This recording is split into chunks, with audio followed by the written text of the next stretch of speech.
disengagements. But we are going to go ahead, start this off. This is going to be game 2. Does NovaCore survive to start another match? For the XP lane matchup, with the amount of crowd control and just like stuns that Mizzitar has with the pull, it might be a little bit hard for Esmeralda in the laning phase.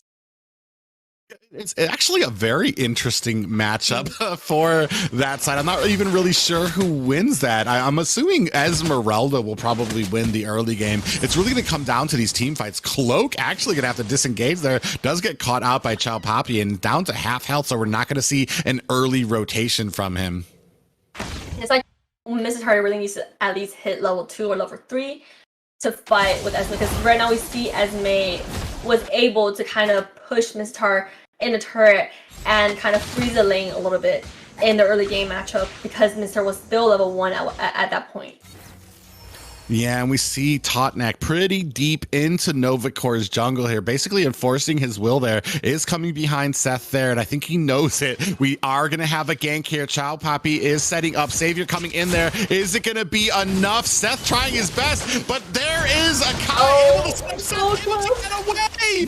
And man, what a great play. NovaCore, and that Seth does live. I think he's we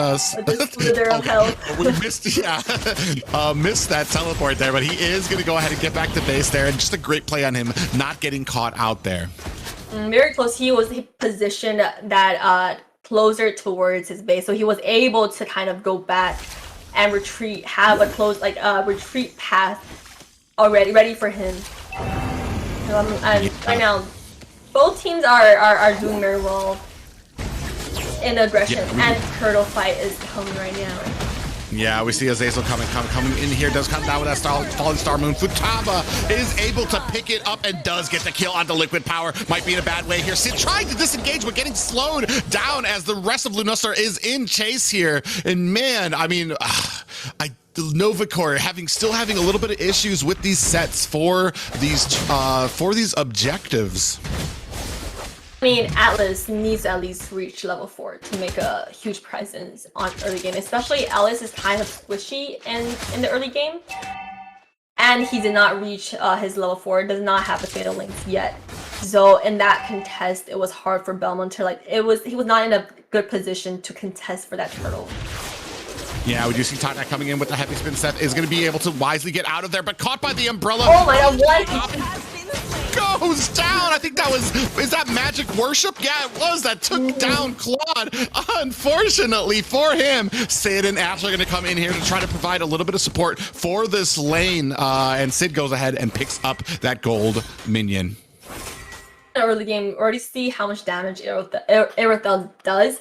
So for Irithyll, it's just the problem with mobility and survivability. That's the only main issue with Irithyll. Otherwise, damage-wise, Irithyll is probably like in late game and building a heavy damage-focused build. Irithyll probably does the most damage out of all marksmen, or one of the most damage. Like one.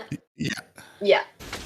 And we're seeing that she already has that Wind Talker, almost 1,000 gold up on Seth right here in that lane. So a little bit of trouble there for them. Ash is going to be forced to disengage here. Totnak able to take down Seth again, and they are focusing this gold lane hard. And unfortunately, there's only so much dancing that you can do in that gold lane without the proper support.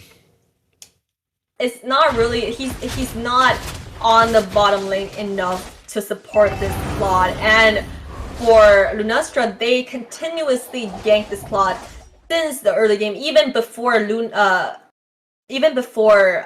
cat reached level 4. She was already ganking the gold lane and putting pressure on this Claude, so give him a hard time in farming. And right now, we see Karina is starting turtle right now, and Belmont does not look like he's in a position to contest that.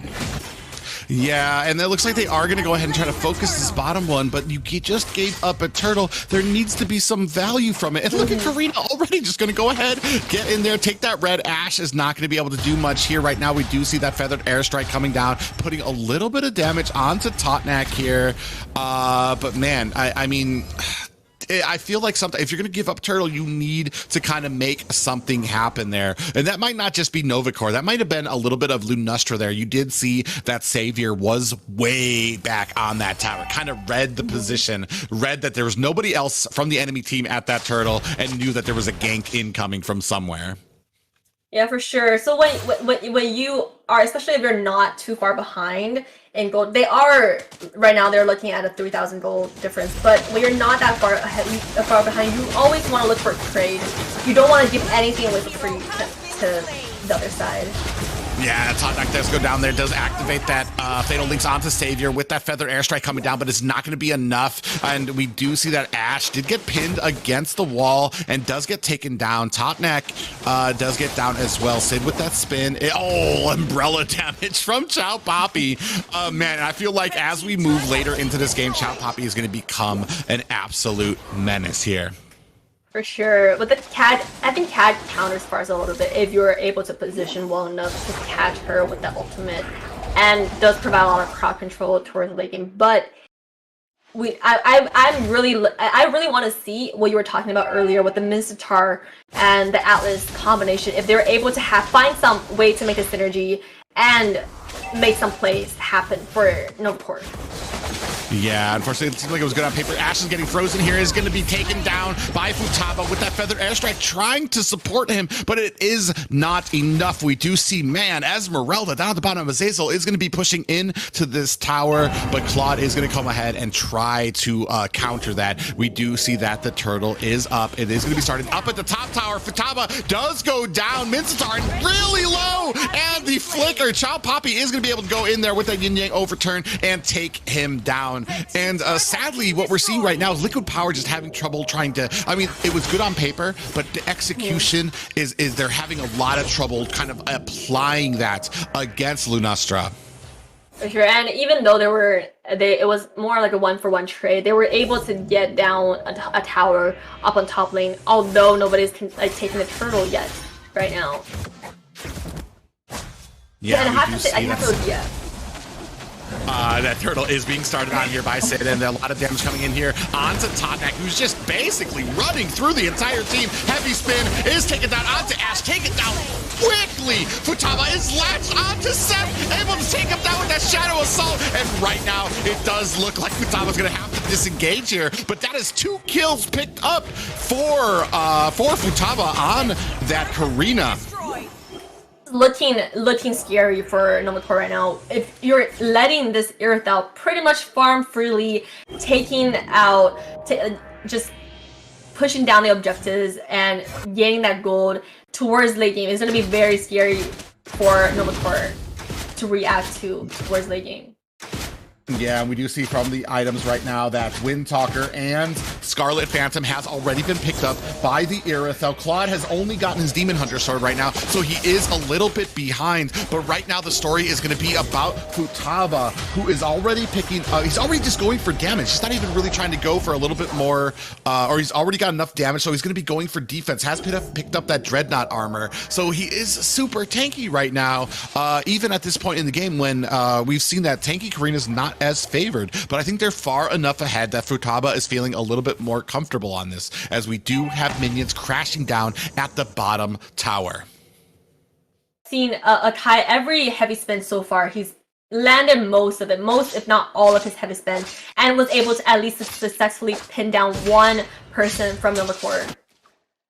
Yeah, we do set up Falling Star Moon coming down, collecting onto Liquid Power. Has not really successfully been able to use that pull into a King's Calling that would enable him to kind of shut down anybody. Having a little bit of a trouble here dealing with the Esmeralda, but we are about 20 seconds removed from this first Lord coming up. There is a lot of pressure for NovaCore at this point of the game. They are looking at a 5,000 gold deficit compared to Lunastra, and they let the Irithel farm freely in the early game as well as. So right now, I think what they really needed to work on is for that Farsa to get some of that core damage out and catch this Irithel and just burst her down. That's something that they need to do, because right now, the main damage dealer right now for Lunastra is Irithel, but Teamfight doesn't go up top lane. Yeah, what an engagement coming down. Totnak with that heavy spin coming down. Oh, look at that damage from that umbrella there. You wouldn't know it to look at Savior right now, but Savior is about 3K gold ahead of every single player on the side of NovaCore right now. So once she starts coming in with that damage, look at that 7K gold on here. Okay, so only about 2K gold. Still a major lead for a single player. We're not talking about team stats. We're talking about a single player has 2K gold on every player of NovaCore right now. Even I even feel like it's hard for Atlas to fatal link that Irithel. So what I think the only hero that can really reach Irithel right now is if Barca is able to burst her down or Mistart hold her in. Yeah, we're definitely looking for some type of pickup, some type of connection here from NovaCore to be able to kind of counter this. We do see Lord crashing down to bottom, and Lunastra is going to go ahead, put some damage onto this mid tower right now, splitting up their priorities. Not a lot of value gotten out of that, but right now still Lunastra in a very dominant position. We see that Holy Crystal going into Karina. Karina's doing very well in securing objectives and just doing her job as a jungler. So far, there's not much mistakes at all coming from Lunastra's side. Yeah, and with that Holy Crystal, I don't even know a single player on the side of NovaCore that's going to be able to withstand a one hit from there. We just see Totnak. Look at all the tankiness from him. Is going to be able to get out of the way of that lethal counter there. Maybe a little bit early, probably a little bit of frustration coming out of Sid there. They're not able to pick up too many kills here. It's still 8-2 game here right now, and I feel like we've had as for the last 8 minutes, NovaCore has been pretty silent when it comes to picking up these kills. Yeah, so now the map is very open for Lunastra. They have so much more map control compared to NovaCore, and I think they are trying to freeze the lane. Maybe trying to freeze the lane a little bit, and we see that we see had building some of her late game items already, so it's still it's 9K gold lead again for the side of Lunastra. Yeah, they are fairly behind right now. Chop Hoppy is going to get zoned out a little bit, but we do see Totnak coming in with that heavy spin. They are going to lock onto Cloak with that Shadow Assault. Sid goes down second as well. Liquid Power trying to get out of the way with that King's Calling into the Fatal Links. Futaba does latch onto Liquid Power. Is he going to be able to get away? He is, and he does kind of save it a little bit and give them a little bit of breathing room, but they have lost 2 players to the one from Lunastra, and that is going to give Lunastra the space they need to pick up this Luminous Lord.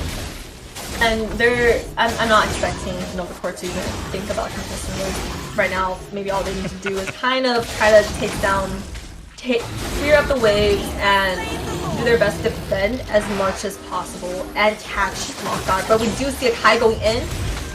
Yeah, he does go in onto Liquid Power, who's trying to disengage. The King Calling does come down there, and the purple buff does get taken by Futaba as well. But right now, we have the Luminous Lord barreling down through the mid lane, and NovaCore needs to bring it together, needs to make something happen if they don't want this to be the final push. Look at these lanes, too. So synced, so together, and right up at the top, they're using this to go ahead and finish off the rest of these towers right now.